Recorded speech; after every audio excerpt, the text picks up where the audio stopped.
Hi there and welcome to this tutorial on adding smoke to a moving object.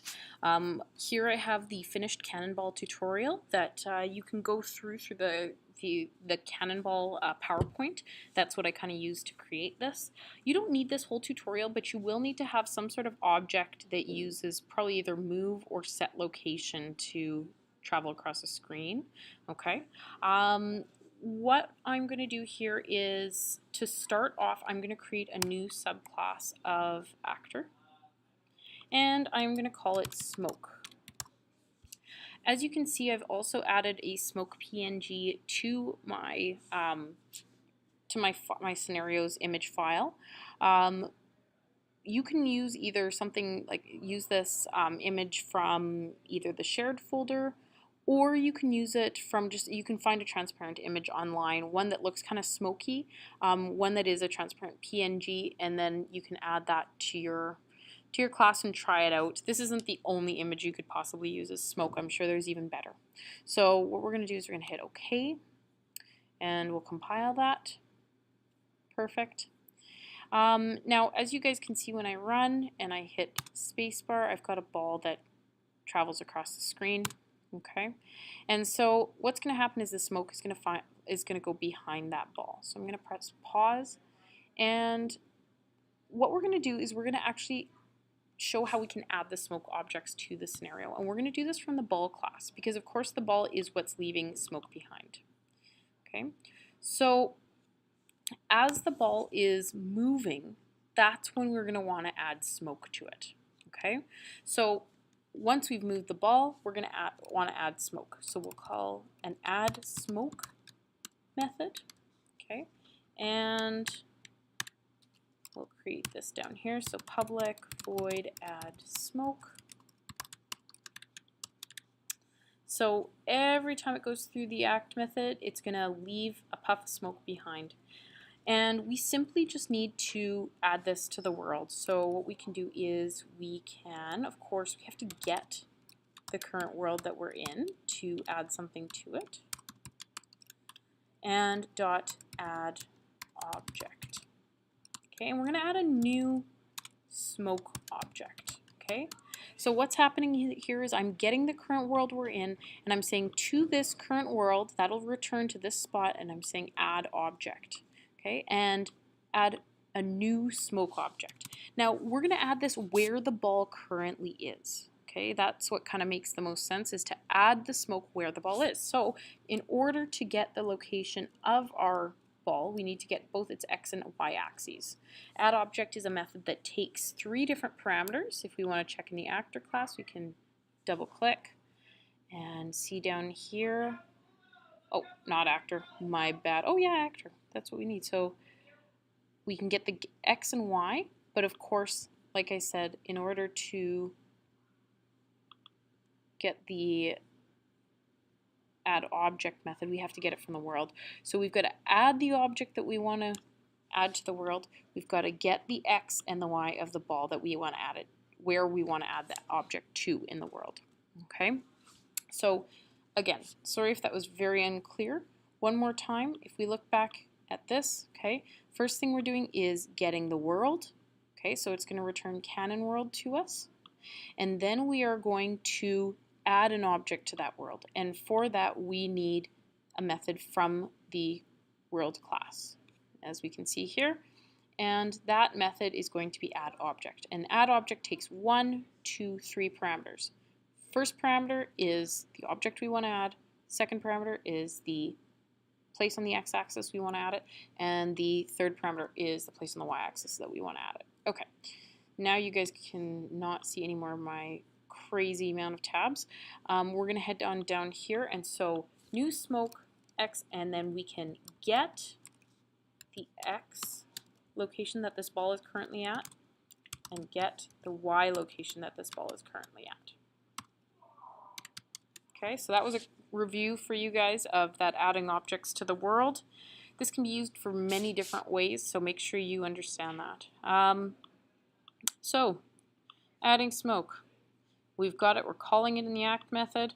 It should add smoke as the ball travels along. Whenever it's added to the world, it's going to start adding smoke. So let's try this out.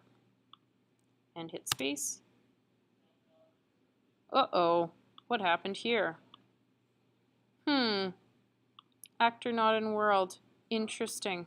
Okay, so we gotta do a couple things here. I don't think this is coming up as the right picture. Let's double check this. I'm gonna right click and let's set image. Oh, that's why we didn't set the image. Okay, so hit smoke. Okay, great, we'll reset that. Okay, and let's try this again.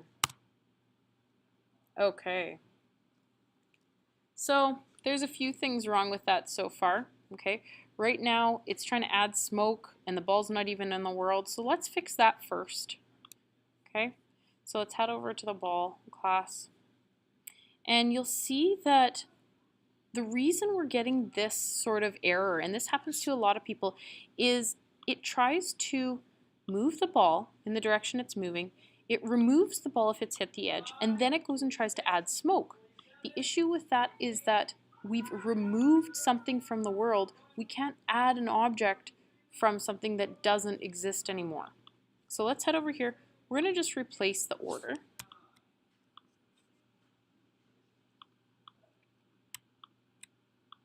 Oh, let's try this one more time. Ugh.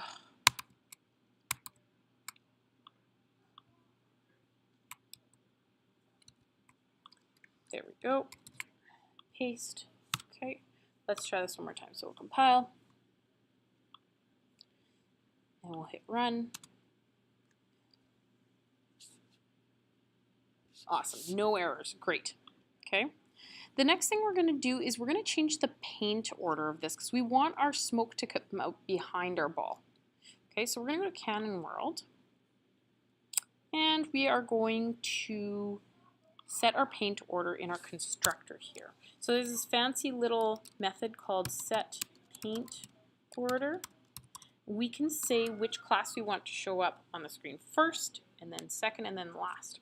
So we're going to say, let's show the ball, well, let's show the cannon dot class first, then the ball dot class second, and then the smoke dot class as the last thing to show up for now. These are the things that are most important to be ordered, so we'll compile that. Let's try running. Awesome. Okay, fantastic. So we've got smoke added to our world. Now, several things we can see we want to fix. We want to make sure that the smoke is the same size as the ball because that's a little bit too much smoke for such a small ball. We also want to make sure that the smoke starts to remove itself from the world. Okay, so we're going to do both those things in the smoke class. Now remember, classes kind of take care of themselves.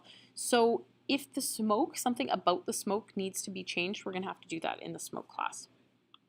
So the first thing I want to do is deal with the size of how big that smoke is. So I am going to create a constructor for smoke. Okay, note that there is a constructor there. Currently we just can't see it. Okay, but if we want to modify that constructor slightly, we've got to create this smoke class. Okay, so we're going to say, let's go with get image, and then we're going to say dot scale. And I think the ball is somewhere around maybe 20 pixels by 20 pixels. I could be wrong. Okay, let's see here if that fixes it. I think I might have to set the image too. Let me just try this out. Oh no, it works. Look at that. How fancy is that? Okay, so all I did there was I got the current image, so I got that smoke image, and I scaled it to be 20 pixels by 20 pixels. Fabulous. Looks okay now, but still, we don't want this green light sticking around. So we're going to fix that up next. Okay, so the next part we're going to do is we're going to set the smoke to have a transparency. So we're going to create a private instance variable, private int trans, okay, and in its constructor, we are going to set trans to equal to 55. when we have a transparency of 255, that means that we can't see through this object, okay? It's fully solidly colored, okay? What we're gonna do over time is we're gonna decrease how much we can see it, okay? So what we're gonna do is, in our act method, we are going to get image dot set transparency to the current transparency. Okay, so I'm going to compile that. Okay, like that. And then what I'm going to do is I am going to, over time, reduce the transparency. So every time it goes through the act method, I'm going to reduce it by 5. So we'll say trans equals trans minus 5. Compile that. Let's see what happens.